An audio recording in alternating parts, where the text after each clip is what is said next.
இந்த காலத்தில் படத்துக்கு கூட்டு போகலன்னா ஸ்ட்ரெஸ்ஸு, ஃபோன் வாங்கி தரலனா ஸ்ட்ரெஸ்ஸு, ஏதாவது ஒரு சின்னதாக வேலை வச்சாலே ஸ்ட்ரெஸ்ஸுன்ட்டு எதுக்கு எடுத்தாலும் தொட்டதுக்கெல்லாம் குறை சொல்லிகிட்டு இருக்கிற இந்த காலத்தில் 35 வருஷத்துக்கு முன்னாடி 7th படிக்கிற ஒரு சின்ன பையன் அவர் வீட்டில் கொடுக்குற ப்ரெஷரை ஹேண்டில் பண்ணுவாரா இல்லை படிக்கிறத ஹேண்டில் பண்ணுவாராங்கிறத தெரியாமல் ஒரு கன்ஃபியூஷனில் சுற்றிட்டு இருந்த ஸ்டேட்டில் இருந்த ஒரு பையனோட லைஃப் ஸ்டோரியை தான் பார்க்க போகிறோம்.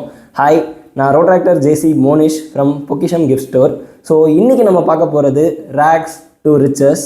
ஸோ இன்றைக்கி ஒரு நல்ல ஹோட்டல் ஓனரோட கதையை தான் ரேக்ஸ் டு ரிச்சஸ் ஸ்டோரியில் பார்க்க போகிறோம். இந்த காலத்தில் பசங்க ஸ்கூலோ காலேஜோ முடிச்சுட்டு வந்ததுக்கப்புறம் பப்ஜி விளையாடலாமா, இல்லை சைக்கிள் எடுத்துகிட்டு வெளியே போகலாமா, இல்லை வண்டி எடுத்துகிட்டு வெளியே போகலாமான்னு தான் யோசிச்சுட்டு அந்த சிந்தனையோட ஸ்கூலோ காலேஜோ முடிச்சுட்டு வருவாங்க. பட் இவரோட வண்டி, தள்ளு வண்டி, அவர் வீட்டுக்கு வெளியே அழகாக வெயிட் பண்ணிகிட்டு இருக்கும். 7thலேயே பிஸ்னஸ்ன்ற ஒரு ரெஸ்பான்சிபிலிட்டி அப்படிங்கிற ஒரு ப்ரெஷரை இவர் மண்டைக்குள்ளே கொடுத்து அவங்க அப்பா என்ன பண்ணிட்டாங்க அப்படின்னா, அவங்க அப்பா ஒரு ஹோட்டல் வச்சுருக்கிறது இல்லாமல் இவருக்கு ஒரு தள்ளு வண்டியில் ஒரு ஹோட்டலை செட் பண்ணி கொடுத்து, ஸ்கூல் முடிச்சுட்டு நீ வந்த உடனே இந்த தள்ளு வண்டியில் உன்னோட செட்டப்பை வந்து பார்த்துக்கணும், வேறு எந்த வேலையுமே நீ பண்ணக்கூடாது, யூனிஃபார்ம் கூட மாற்ற டைம் இல்லாமல் இவர் தள்ளு வண்டியை வந்து கஷ்டப்பட்டு தள்ளிட்டு போய் எந்த சப்போர்ட்டுமே இல்லாமல் ஃபுல் அண்ட் ஃபுல் இவரே கடையை மிட் நைட் வரைக்கும் பார்த்துக்குவார். நம்ம எல்லாத்துக்குமே ஒரு ஸ்டடி ரூம், நல்ல ஒரு AC, TV, study setup, table எல்லாமே சூப்பராக அமைச்சு கொடுத்துருப்பாங்க நம்ம பேரண்ட்ஸ். பட் இவருக்கு அவர் கடை நடத்திட்டு இருக்கும்போதே நம்ம பேரண்ட்ஸ்லாம் சொல்லி கேள்விப்பட்டிருப்போம் இல்லையா, நான்லாம் அந்த காலத்தில் 7 கிலோமீட்டர் கடந்து போய் ஸ்கூல் படித்து முடித்தேன், உங்களுக்குலாம் எவ்வளோ சொஃபஸ்டிகேஷன் வந்து இருக்குது அப்படின்னு தெரியுமா அப்படின்ட்டு. பட் இவர் நிஜமாலுமே அதை வாழ்ந்து காட்டியிருக்காருங்க. ஏன்னா உண்மையாலுமே பெட்டர் மார்க்ஸ் லைட் வச்சு அவர் படிச்சிருக்காரு. அடுத்த நாள் புக் ஓப்பன் பண்ணும்போது எண்ணெய் கரையோட பூச்சி எல்லாமே வந்து அதில் செத்து கிடக்கும். அவங்க ஃப்ரெண்ட்ஸ் எல்லாமே பார்த்துட்டு ஒரு மாதிரி பேட் ஸ்மெல் வருது அப்படின்னு பார்த்தா என்ன ரீசன் அப்படின்னா, அந்த லேந்தர் வந்து யூஸ் பண்ணும்போது அந்த எண்ணெய் கரை வந்து அந்த புக்கில் எல்லாமே படிஞ்சிருக்கும். அந்த ஒரு கஷ்டத்துலேயும் வந்து விடாமுயற்சியாக அவர் 12th வரைக்கும் எப்படியோ கஷ்டப்பட்டு கடையும் அவரோட படிப்பையும் மேனேஜ் பண்ணி 12th வரைக்கும் முடிச்சிட்டாரு. இப்போலாம் நம்ம சொல்லலாம், கொரியன் ஃபுட் இருந்தால் தான் நான் சாப்பிடுவேன், அத்தோ பேஜோ மொயிங்கோ அது இதுன்னு நம்ம வெரைட்டியாக ஸ்விக்கி ஜொமேட்டோலலாம் ஆர்டர் போடுறோம். பட் அவர் கடையே அவருக்கு இருந்தாலும், ஹோட்டலே அவங்க நடத்தினாலும் அடுத்த நாள் காலையில் ஃபுட்டுக்கு என்ன பண்ணுவாங்கன்னு யோசிக்கிறீங்களா? ஆக்சுவலாக அவங்க வீட்டில் வந்து ஃபுல்லாகவே வந்து சப்போர்ட் பண்ணி அவங்க அம்மா சமைச்சு கொடுத்து அந்த மாதிரிலாம் எதுவும் ஃபுட்டெல்லாம் அவங்களுக்கு கிடைக்காது.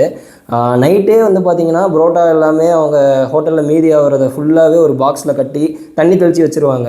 ஸோ அடுத்த நாள் அவர் என்ன பண்ணுவார் அப்படின்னா, அந்த புரோட்டாவே வந்து எடுத்து வச்சு சக்கரை போட்டு வந்து எடுத்துகிட்டு போயிடுவார் ஸ்கூலுக்குமே. அதை தான் அவர் சாப்பிட்டு அவரோட ரொட்டீனே இப்படி தான் போகும்னு வச்சுக்கோங்களேன். 12th முடித்த இவரோட படிப்பின் ஆர்வத்தினால பிகாம் அண்ணாமலை யூனிவர்சிட்டியில் அப்ளை பண்ணுறாரு. பட் இவரால் அதை ஃபுல்லாக கோப்பப் பண்ணி ஃபுல்லாக எடுத்துகிட்டு போக முடியல அப்படிங்கிறதுனால டிஸ்கண்டினியூ பண்ணிட்டாரு. அதுக்கப்புறம் பார்த்திங்கன்னா ஐடிஐயில் லேத் கோர்ஸ் வந்து ஜாயின் பண்ணி அதுக்கு சக்ஸஸ்ஃபுல்லாக முடிக்கிறாரு. ஸோ இதுக்கப்புறம் வந்து பார்த்திங்கன்னா அவர் லைஃபோட ஒரு டிரான்சிஷன் பாயிண்ட். வீட்டில் ஃபோர்ஸ் பண்ணி அவங்கள வந்து மேரேஜ் அப்படிங்கிற ஒரு ரெஸ்பான்சிபிலிட்டிக்கு, அடுத்த கட்ட ரெஸ்பான்சிபிலிட்டிக்கு தள்ளுறாங்க. ஸோ கோர்ஸ் முடித்த இவர் ஃபுல்லாக லேத் ஒர்க்ஸ் எல்லாமே பண்ணிட்டு வருவார். லேத்துனா உங்களுக்கே தெரியும், கண்ணில் ஃபுல்லாகவே வந்து சின்ன பார்ட்டிகல்ஸ் எல்லாமே வரும். ஸோ அவங்களோட ஒய்ஃப் தான் வந்து ஒவ்வொரு நாள் ஒர்க் முடிச்சுட்டு வரும்போதும் அந்த கண்ணில் இருக்கிற சின்ன பார்ட்டிகல்ஸ் எல்லாமே ரிமூவ் பண்ணி அவங்கள வந்து கேர் பண்ணிப்பாங்க. ஸோ இப்படி போயிட்டு இருந்த இந்த லைஃப்பில் சின்னதாக ஒரு டிரான்சிஷன் கொடுத்த மொமெண்ட் அப்படின்னு பார்த்தீங்கன்னா, இந்த ஹோட்டல், இந்த லேத்து இதெல்லாம் இருக்கும் பட்சத்தில் இதில் சம்பாதிச்ச சின்ன காசை வச்சு அவங்க வந்து என்ன பண்ணாங்க அப்படின்னா, 3 சக்கர வாகனம், அதாவது அந்த மினி டோர் வண்டியை வந்து வாங்கி அதில் இந்த மைதா, டால்டா, இந்த ரா மெட்டீரியல்ஸ் வந்து பார்த்திங்கன்னா நிறைய பேக்கரிஸ்க்கு, நிறையா சின்ன ஷாப்ஸ்க்கு வந்து சப்ளை பண்ண ஆரம்பித்தாங்க. ஒரு 17 வருஷத்துக்கு முன்னாடி என்ன ஆச்சு அப்படின்னு பார்த்தீங்கன்னா, ஒரு டாப் பேக்கரியோட ஓனர் வந்து இறந்துட்டாங்க. அந்த காலத்தில் 17 வருஷத்துக்கு முன்னாடி 5 lakhs வந்து லாக் ஆகிடுச்சு. இப்போ நினச்சி பாருங்கள், 5 lakhs அப்போது is equal to 30 lakhs. 30 lakhs is a huge money, right? அப்போது அவர் வாங்கின அடி எவ்வளோ வந்து பின்தங்கி போயிருக்கும், அவரோட மைண்டில் வந்து எவ்வளோ டிஸ்டர்ப்டாக இருந்திருக்கும். ஏன்னா ஃபேமிலியில் ஒரு ப்ரெஷர், சொசைட்டியில் ஒரு ப்ரெஷர், அவர் பிஸ்னஸில் இன்னும் ஒரு கூடுதலான ஒரு ப்ரெஷர். ஸோ இப்படி இருந்த ஒருத்தர் எப்பட்றா மேலே வந்திருப்பார் அப்படின்னு தானே யோசிக்கிறீங்க. அந்த சப்ளை பிஸ்னஸில் ஒரு ஓனர் இறந்ததுனால இவரோட பிஸ்னஸே அப்படியே வாஷ் அவுட் ஆயிடுச்சு. ஒரு நாள் வீட்டில் உட்காந்து சாப்பிட்டுட்டு சோகமாக யோசிச்சுட்டு இருக்கும்போது தான் அவருக்கு டக்குன்னு ஒரு ஐடியா கிளிக் ஆகுது. அவரோட ஒய்ஃபோட சமையல் ரொம்பவே சூப்பராக இருக்கும் அப்படின்ற காரணத்தினால, இவருக்கும் ஹோட்டல் எக்ஸ்போஷர் நிறையா இருக்குன்றதுனால ஒரு அழகான ரெஸ்டாரண்ட் ஆரம்பிக்கிறாரு. அந்த பிரான்ச் வந்து சூப்பராக அவங்க ஒய்ஃபோட கைப்பக்குவத்தில் அந்த ஏரியாவில் இருக்கிற எல்லாரையுமே கவர் பண்ணிருச்சு. ரெகுலர் கஸ்டமர்ஸாக வந்துட்டு இருந்தாங்க. அந்த நம்பிக்கையில் 1 இல்லை 2 இல்லை 3 பிரான்ச் சேலத்தில் ஆரம்பிக்கிறாரு. 4 ரோட்ஸில் 1, டவுன் ரயில்வே ஸ்டேஷன் கிட்ட 1, அப்புறம் கோகுலம் ஹாஸ்பிட்டல் கிட்ட 1, இந்த மாதிரி 3 பிரான்ச் சேலத்திலேயே ஆரம்பிக்கிறாரு. பட் சோகமான ஒரு விஷயம் என்னென்னா, லைஃப் அப்படியே மேல் நோக்கியே போயிட்டுருக்குமா? நோ. இவருக்கும் பெரிய ஒரு டவுன்ஃபால் ஆச்சு. இந்த 2nd and 3rd பிரான்ச் ஆரம்பித்தார் இல்லையா, ஸோ அது வந்து டோட்டலி லாஸ் ஆனதுனால இந்த ஃபஸ்ட் பிரான்ச்சுக்கும் ரொம்ப அடிபட்டுச்சு. ஸோ இங்கே நல்லா ஓடிட்டு இருந்தாலும் இந்த 2 பிரான்ச்சுமே ரொம்ப டவுன்ஃபால் ஆகி அடி வாங்கிட்டு இருந்ததுனால ஃபஸ்ட் பிரான்ச்சும் வந்து அந்த லாஸை பேர் பண்ண முடியாமல் இருந்தது. இவ்வளோ அடி, சின்ன வயசுலேருந்து இவ்வளோ அடிப்பட்டமே, இப்போது பிஸ்னஸ்லேருந்து நம்ம கம்ப்ளீட்டாக லீவ் ஆயிடலாம், ஏதோ ஒரு மாத சம்பளத்துக்கு போயிடலாம் அப்படின்னு தானே இவர் நினைப்பாருன்னு நீங்கள் நினச்சிருப்பீங்க. பட் அதுதான் கிடையாது. இவர் எல்லார் மாதிரியும் ஃபிக்ஸ்டு மைண்ட் செட்டாக இல்லாமல் ஒரு க்ரோத் மைண்ட் செட்டில் இருந்ததுனால, நான் எங்கே விட்டனோ அங்கேயே திரும்பி முளைச்சி வருவேன் அப்படின்ற ஒரு கான்செப்டில் ஃபஸ்ட்டு பிரான்ச் அவர் ஆரம்பித்தார் இல்லையா, அந்த கடை வாசல்லையே ஒரு தள்ளுவண்டி கடையை திருப்பி ஸ்டார்ட் பண்ணுறாரு ஸ்க்ராட்சில் இருந்து. இங்கே தான் ஒரு டேர்னிங் பாயிண்ட். ஸோ தள்ளுவண்டியில் தான் ஒரு ஹைஜீனிக்கான ஃபுட் கிடைக்கும் அப்படின்ட்டு ஹிந்து நியூஸ் பேப்பரில் 10 இயர்ஸ் முன்னாடியே ஒரு ஆர்டிக்கல் ரிலீஸ் பண்ணுறாங்க இவரோட கடையை. திருப்பி இந்த தள்ளுவண்டி கடை ஓரளவுக்கு சஸ்டைனபிளாக நல்லா போயிட்டுருக்கும்போது என்ன ஆகுது அப்படின்னா, ரோடு கொஞ்சம் குறுகலாக இருக்குது, மக்களுக்கு டிரான்ஸ்போர்ட் கொஞ்சம் இடையூறாக இருக்குது அப்படின்ற காரணத்தினால கொஞ்சம் ஒரு 500 மீட்டர்ஸ் தொலைவில் இவர் வந்து ஒரு சின்ன மோட்டார் ரூமை வாடகைக்கு எடுத்து அதுக்கு முன்னாடி வாசலில் வந்து இதே மாதிரி ஒரு தள்ளுவண்டி கடையை வந்து செட்டப் பண்ணி நல்லா நடத்தி கொண்டு போயிட்டுருக்காரு. ஒரு நாள் அவர் எதிர்பார்க்காத ஒரு நாள் பீக்கில் கடை வந்து போயிட்டுருக்கும்போது நிறைய கஸ்டமர்ஸ் வந்து அங்கே சாப்பிட்டுட்டு இருக்கும்போது திடீர்னு ஒரு 4-5 பேர் ஒரு டெம்போவில் வந்து இங்கே கடை நடத்துறதுக்கு வந்து உங்களுக்கு பெர்மிட் கிடையாது, எதுக்காக கடை நடத்துகிறீங்க அப்படின்ட்டு ஸ்டவ்வு, கேஸு, அப்புறம் சிலிண்டர்ஸ் எல்லாத்தையுமே வந்து அந்த டெம்போவில் ஏற்றிட்டு கொண்டு போயிட்டாங்க. ஸோ இங்கே தான் அவர் லைஃப்பில் இன்னொரு ஒரு பெரிய அடியை வந்து ஃபேஸ் பண்ணுறாரு.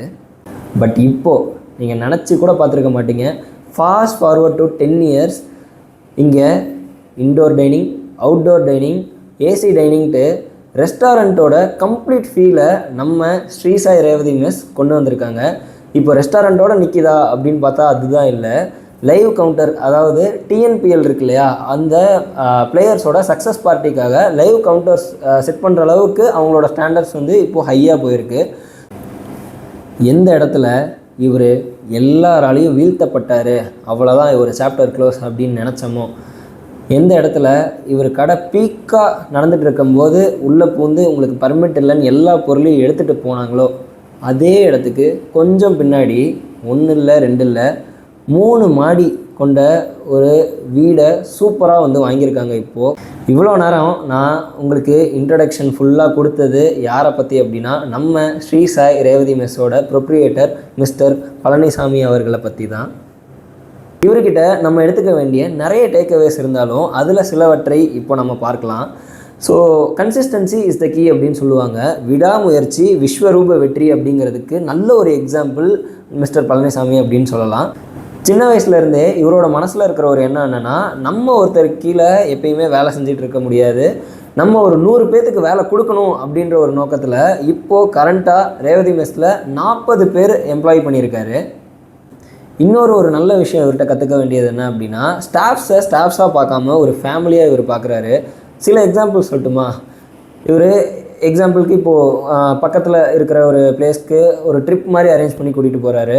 40 பேர் மட்டும் இல்லாமல் அவங்களோட ஃபேமிலிஸ் எல்லாரையுமே கூப்பிட்டு போய் ஒரு கெடா வெட்டு வச்சு ஒரு கோயிலுக்கு கூப்பிட்டு போயிட்டு எல்லாருமே ஃபேமிலியாக சூப்பராக ஃப்ரெண்ட்ஸ் மாதிரி பழகுறாங்க.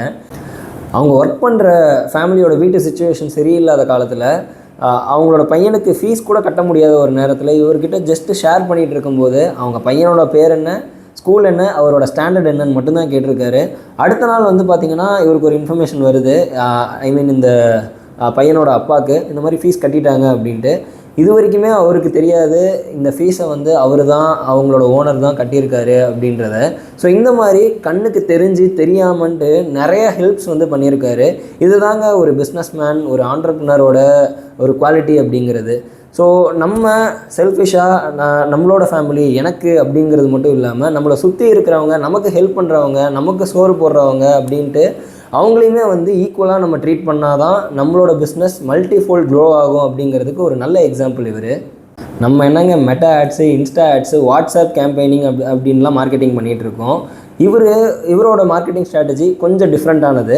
ஆக்சுவலாக இவரோட பர்சனல் லைஃப்பில் பிளட் டொனேஷன் அப்படிங்கிற ஒரு விஷயத்தை ரொம்ப இம்பார்ட்டண்ட்டாக வந்து கருதுகிறாரு.